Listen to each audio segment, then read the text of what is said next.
They didn't call it a planet. Not anymore. In the records of the Galactic Council, it was listed as Designation DW7. Classification, Extreme Deathworld. Status, uninhabitable. But among soldiers, smugglers, and criminals, it had a different name. The Graveyard. The observation deck of the prison transport ship Virex. 9 buzzed with quiet tension. Beyond the reinforced glass, a blue and green sphere rotated slowly in the void. Beautiful. Deadly. Alive. Commander Virex stood at the center of the deck, his tall, chitin-armored form silhouetted against the planet. His compound eyes narrowed slightly as lightning flickered across Earth's atmosphere. Unstable weather patterns. One technician muttered. Toxic biosphere, unpredictable megafauna. Virex clicked his mandibles. Perfect. Behind him, the heavy doors to the containment bay opened with a metallic hiss. Chains clanked. Voices rose. The prisoners were being brought in. They came from a dozen different species, towering brutes, scaled assassins, silent-eyed rebels, and war criminals whose names had been erased from official records. Each one dangerous. Each one expendable. Each one sentenced to Earth. Shock collars glowed faintly around their necks. Magnetic restraints bound their limbs. Some struggled. Some cursed. Others simply stared ahead, knowing resistance meant immediate execution. And then, there was the human. He stood among them, unchained. Not because he was trusted, because he hadn't resisted. Virex noticed him immediately. Humans were rare in this sector. Officially, their species had been classified as non-spacefaring, primitive, and contained centuries ago. No one expected to see one here. Yet here he was, barefoot, bruised. Come. Step forward, Virex commanded. The guard shoved several prisoners ahead, but the human moved on his own. Slowly, deliberately. He stopped just a few meters from Virex, lifting his gaze to meet the commander's many eyes. There was no fear in them, only recognition. You understand your sentence? Virex asked. Silence hung for a moment. Then the human glanced past him, through the observation glass, toward the planet below. Earth. His Earth. A faint breath escaped him, almost like a laugh. Yeah, he said softly. I get it. Virex tilted his head. You will be deployed to that world. No supplies. No support. Survival expectancy. Less than one planetary cycle. The human nodded slowly, still not afraid. That world kills everything, Virex added, studying him closely. Even its smallest organisms can end your life. Its storms can tear you apart. Its gravity alone breaks weaker species. The human finally looked back at him and smiled. Not a wide grin. Not madness. Something quieter. Something knowing. Yeah, he said. It does that. For the first time, Virex felt something unusual. Not fear, but unease. Prepare for drop, Virex snapped. Alarms blared across the ship. The floor beneath the prisoners shifted as the deployment chamber opened. A massive hatch at the bottom of the bay irised apart, revealing the swirling clouds of Earth far below. Wind howled upward, pulling at clothing, skin, and chains. Several prisoners screamed. Others fought wildly against their restraints. It didn't matter. The guards activated the release mechanisms. Final words, one guard sneered. A reptilian prisoner spat. Another began praying in a language no one understood. One simply laughed hysterically. The human? He stepped forward, closer to the edge. The wind whipped through his hair, but he stood steady, grounded, as if the chaos didn't touch him. Virex couldn't help himself. What is your name? He asked. The human didn't answer immediately. He kept looking at Earth, at the endless oceans, the vast continents, the storms, the life. Then quietly, doesn't matter. He took another step forward. Out here it never did. The release signal triggered. The floor vanished beneath them. They fell. Screams tore through the sky as bodies plummeted toward the planet. The atmosphere ignited around them, flames licking across skin and armor as friction took hold. Some prisoners thrashed wildly, losing control. Others passed out instantly. A few disintegrated before they even reached the lower clouds. The human adjusted midair. Subtle movements. Precise. He angled his body, controlling his descent as much as possible. Not panicking. Not fighting. working with it. The ocean rushed up to meet him. Endless blue. Violent. Alive. Impact. The force slammed through his body like a hammer. Pain exploded across his chest as the water swallowed him whole, dragging him deep beneath the surface. Darkness closed in. Pressure crushed inward. Then, movement. He kicked. Hard. Again. Again. Breaking through the surface. He gasped for air, coughing violently as waves crashed over him. Burning. Alive. Around him, debris floated. Pieces of metal. Bodies. Blood spreading slowly into the water. He didn't look at them for long. Didn't need to. He already knew. The shoreline wasn't far. He swam. Every movement heavy. Every breath a struggle. But steady. Controlled. When he finally reached land, he collapsed onto the sand, muscles trembling, lungs screaming. For a moment, just a moment, he lay there, still. Then the jungle moved. A distant roar echoed through the trees. Insects buzzed loudly, their sounds almost mechanical. Leaves shifted, not from wind, but from something moving through them. Watching, waiting. The human slowly pushed himself up, bruised, bleeding, exhausted, and smiling. He looked at the dense, living wall of green ahead, at the danger, at the chaos, at the world that had been labeled impossible. He took a step forward, barefoot, unarmed, unafraid. Still home, he whispered. Behind him, the sky flashed as more prisoners fell from orbit. Most wouldn't last the night. Some wouldn't last the hour. But him? He walked into the jungle, and the Deathworld welcomed him back. The jungle didn't wait. It never did. The moment the human stepped beneath the towering canopy, the air changed. Thicker, heavier, alive. Humidity wrapped around him like a second skin, clinging to every breath. The sunlight barely pierced through the dense layers of leaves above, casting shifting shadows that moved even when the wind didn't. That was the first lesson. If it moves, that's watching you. Behind him, distant crashes echoed as more prisoners impacted the surface. Some in the ocean, some in the trees, some not surviving at all. Screams followed. Short, sharp, cut off too quickly. The human didn't turn back. Looking back got you killed. A low hiss slithered through the undergrowth. He stopped instantly. Not a flinch. Not a step. Stillness. A creature emerged from the roots of a massive tree, long, segmented, its body armored in overlapping plates that reflected faint green light. Dozens of small eyes blinked independently, each one locking onto him. Its mandibles clicked. Testing. The human lowered his center of gravity slightly. Not aggressive. Not passive. Ready. The creature lunged. Fast. Too fast for most species to react. But not him. He moved at the last possible second, pivoting just enough for the creature to miss his torso. Its body slammed into the ground where he had been, tearing through soil and roots like paper. The human grabbed a broken branch nearby, sharpened at one end. He didn't hesitate. As the creature twisted to strike again, he drove the branch downward, straight through one of its eyes. The creature shrieked. Its body convulsed violently, thrashing against the jungle floor, uprooting plants and snapping smaller trees as it writhed. The human didn't pull back. He pushed harder, deeper. Seconds stretched. Then, stillness. The jungle grew quiet again. He stepped back, breathing steady, watching for movement. Waiting. Always waiting. When nothing came, he crouched beside the creature, examining, learning. Tough shell, he muttered, but soft where it matters. That was the second lesson. Everything can die. You just have to find how. A scream cut through the trees.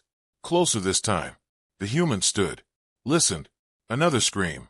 Then a burst of gunfire, short, panicked, useless. Then silence.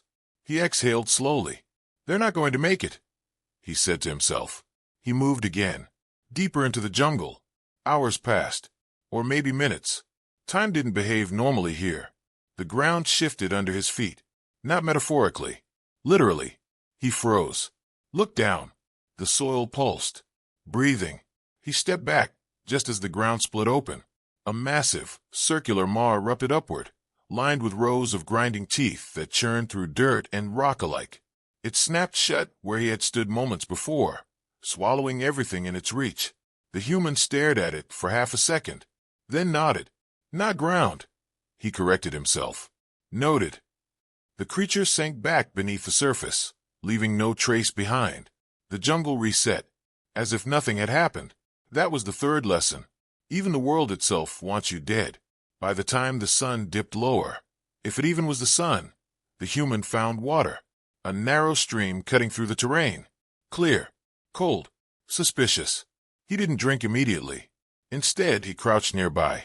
Waited. Minutes passed. Then, a small, bird-like creature fluttered down, landing at the edge of the stream. It hesitated, scanning its surroundings, then dipped its beak into the water. Drank. Lived. The human nodded. Good enough. He filled his hands and drank deeply. The water was clean. For now. Another sound. Footsteps. Clumsy. Desperate. The human turned. A prisoner stumbled into view. A tall, four-armed alien with cracked armor and wide, terrified eyes. It froze when it saw him, then looked past him. At the jungle. At the corpse of the creature. You, it stammered. You're still alive? The human shrugged. Yeah. The alien staggered closer. Everything is trying to kill us. The human nodded. Yeah. We need to get out of here. The alien insisted. We need to find shelter, build defenses, something. The human tilted his head slightly. You think walls are going to stop this place?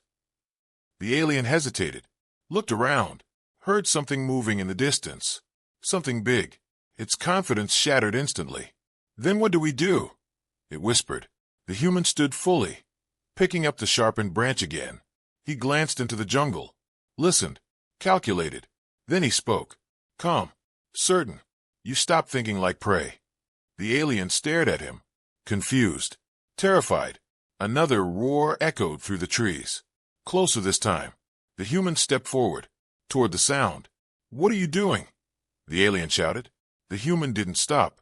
Hunting. And for the first time, since they had landed on Earth, something in the jungle hesitated. Because something new had entered the food chain. Not prey. A predator.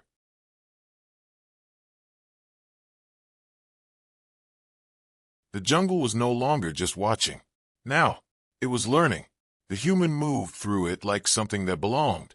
Not perfectly, not safely, but deliberately. Behind him, the alien struggled to keep up.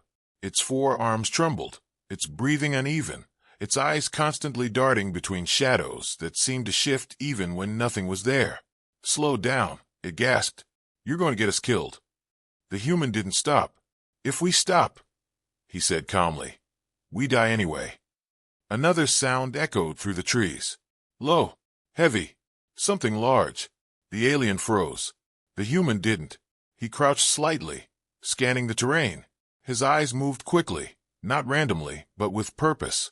Broken branches, disturbed soil, a faint, musky scent in the air. Big, he muttered. The alien panicked. Then we run. The human shook his head. No. The ground trembled. Then it came. A massive creature burst through the jungle, towering over them. 6 limbs, thick armored hide, a mouth that split open vertically to reveal rows of jagged, rotating teeth. Its eyes locked onto them instantly. Predator. Hungry. Certain. The alien screamed. The human stepped forward. What are you doing? The alien shouted, backing away. The human didn't answer. He reached down, picking up a heavier branch this time. Thick, dense. One end splintered into a crude point. Not a weapon. Yet, the creature charged. The jungle shook with each step, trees cracking as it bulldozed through the terrain, unstoppable. The alien turned to run. Stop, the human barked. Something in his voice. Sharp, commanding. The alien froze. Climb, the human said, pointing to a nearby tree. The alien didn't question it. It scrambled upward, claws digging into bark, pulling itself higher, just as the creature closed the distance. The human stood alone. The creature lunged. At the last second, he moved. Not away. Forward. He slid beneath the creature's snapping jaws, rolling to the side as its massive body slammed into the ground behind him. Dirt exploded into the air. The human came up fast. Faster than anything that size should have allowed. He struck. The branch slammed into one of the creature's eyes and shattered. The creature roared. It swung wildly, one massive limb crashing into a tree, splintering it instantly. The human barely dodged, the impact sending a shockwave through the ground. From above, the alien watched in horror. "This is suicide," it whispered. But the human wasn't fighting blindly. He was watching, learning. Every movement, every reaction, every weakness. The creature lunged again, this time slower, angrier. The human noticed. "Good," he murmured. He grabbed a fallen shard of wood, longer, sharper this time, stronger. The creature opened its jaws wide, and the human ran straight at it.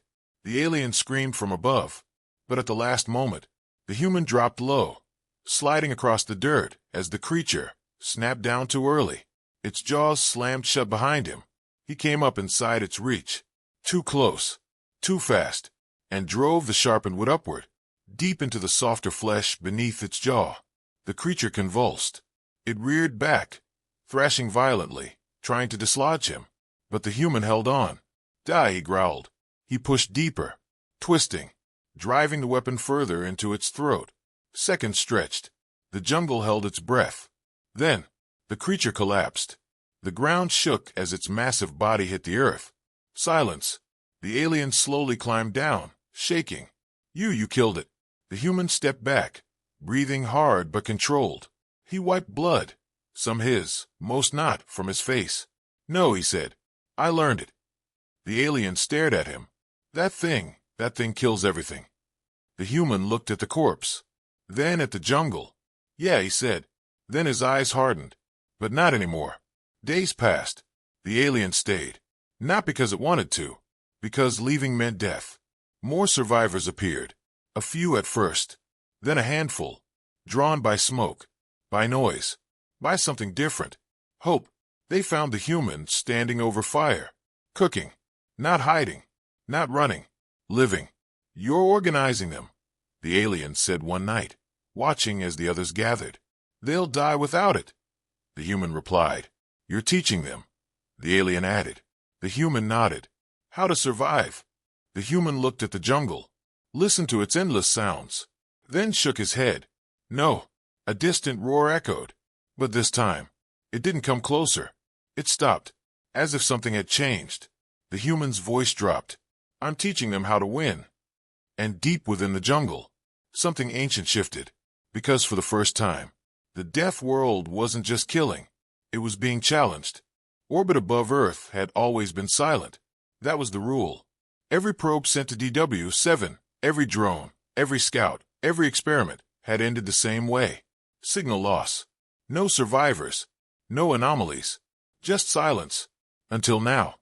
"Commander, you need to see this."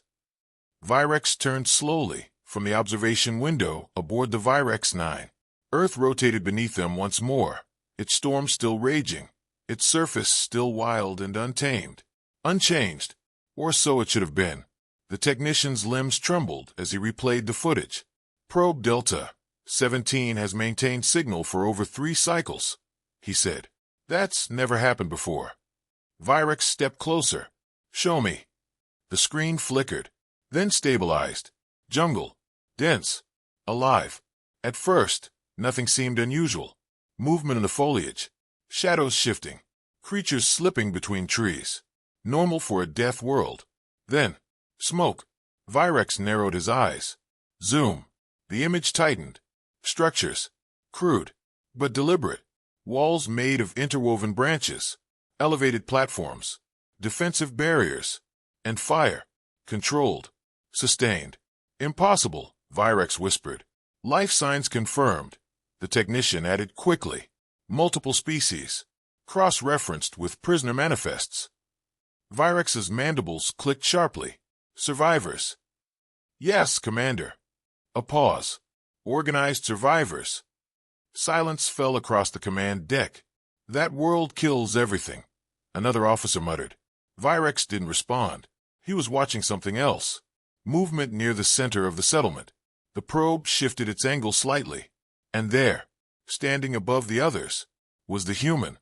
He looked different. Not broken. Not desperate. Forged. Scars traced across his arms.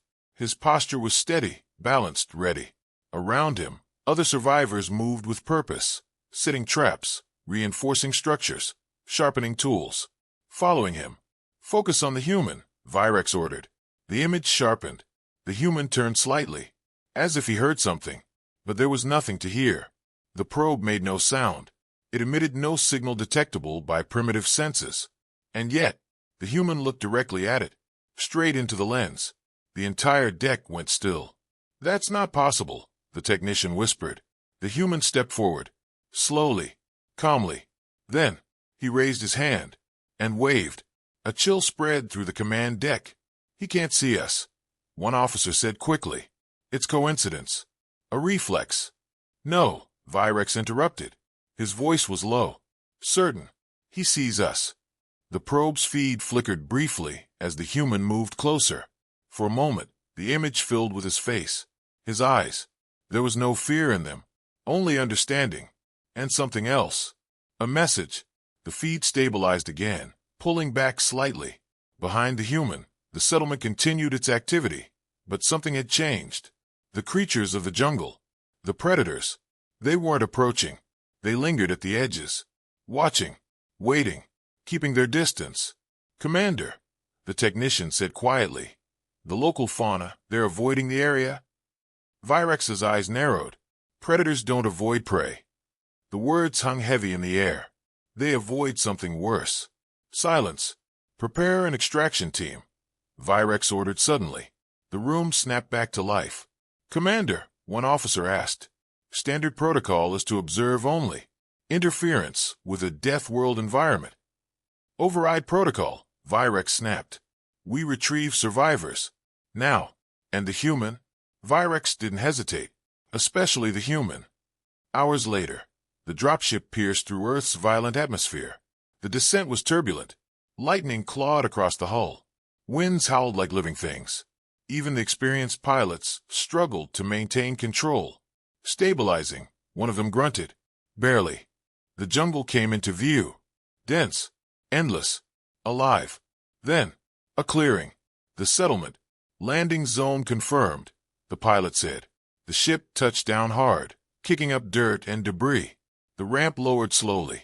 Virex stepped out first. His armor gleamed under the harsh light, filtering through the trees. Weapons were ready. Sensors active. Every instinct on edge. But what he saw wasn't chaos. It was order. The survivors stood in formation. Not military, but disciplined. Stronger. Harder. Changed. And at the front, the human. Waiting. Virex approached cautiously. Each step measured. You survived, he said. The human tilted his head slightly. Yeah, that world was meant to kill you. The human glanced around. At the jungle. At the creatures watching from the shadows. Then back at Virex. It tried. Virex studied him closely. What did you do here? The human shrugged. Same thing we always do. A pause. Then, we adapted. Behind him, the survivors shifted slightly. Not nervous. Ready. Virex felt it then. That same unease from before. But stronger now. Sharper. Because the planet hadn't changed. The rules hadn't changed. Only one thing had. The humans didn't belong to the Deathworld anymore. The Deathworld was starting to belong to them. The galaxy didn't panic. Not at first. The report from Commander Virex reached the Galactic Council within a single cycle. It was processed, verified, cross-checked, and analyzed by dozens of high-ranking intelligences. Every result returned the same conclusion. Earth was no longer a Deathworld. It was something worse. Repeat your statement, one counselor demanded, its crystalline form glowing faintly as it leaned forward. Virex stood alone in the center of the chamber. Unmoving, unflinching. There are survivors on DW7, he said. Organized, armed, adapting. That is not possible. Another counselor interrupted. Deathworld classification ensures environmental lethality beyond survivable thresholds. Virex didn't argue. He gestured. The chamber darkened. Footage filled the air.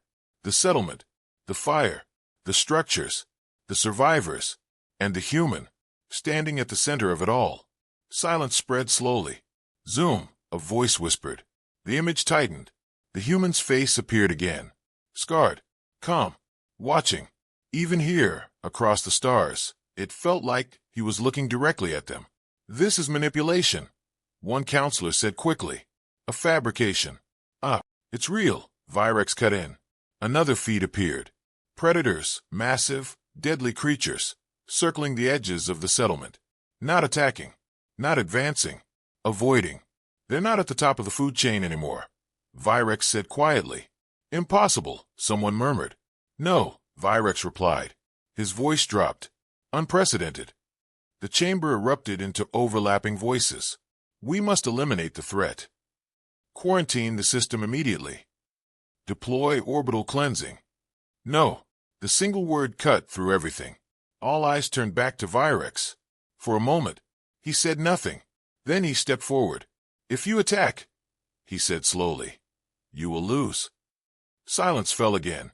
"You assume too much," a counselor hissed. Virex shook his head. "No." He brought up the final piece of footage. The moment the probe had captured just before extraction. The human, standing alone, looking at the sky, watching them. "He knew we were there," Virex said. "That proves nothing," another voice snapped. "It proves everything," Virex replied. The image shifted. Now it showed the survivors training, fighting, learning, not hiding, preparing. "They didn't just survive," Virex continued. "They adapted faster than the environment meant to kill them." A pause. "Now imagine what happens when they leave it." No one spoke, because they all saw it. The possibility, the outcome. Far below, on Earth, the human stood at the edge of the jungle. The air was cooler now, or maybe he was just used to it. Behind him, the settlement had grown. Stronger walls, better tools, sharper minds. The survivors weren't prisoners anymore. There was something else, something new. One of them approached, a former war criminal, now hardened by months of survival. "The ships are gone," he said. "They left orbit." The human nodded slightly. "They'll be back," he said. "You think so?" The human finally looked up at the sky, at the endless stars beyond it. "They're scared," he said. The other survivor hesitated. "Of us?" The human smiled faintly. "They should be." In orbit, Virex stood alone in the observation deck, once more. Earth rotated below him, unchanged, and yet, completely different. A message blinked on his console. "Council decision, system quarantined. No contact, no entry, no observation." Virex stared at it for a long moment. Then he closed the message, because it didn't matter. They were too late. Back on Earth, the human stepped forward into the jungle once more. Not as prey, not as survivor, but as something the galaxy had never truly faced before. A product of a death world, perfected by it, forged by it. Behind him, others followed, learning, adapting, evolving, and beyond the atmosphere. The stars waited. The human stopped briefly, then spoke, quietly, almost to himself. "They sent us here to die." A slow breath, then a sharper one. But all they did, his eyes hardened, was teach us how to win. And somewhere across the galaxy, for the first time in its long history, the universe began to understand why you never send humans to a death world. Because they don't just survive it, they become it. The end.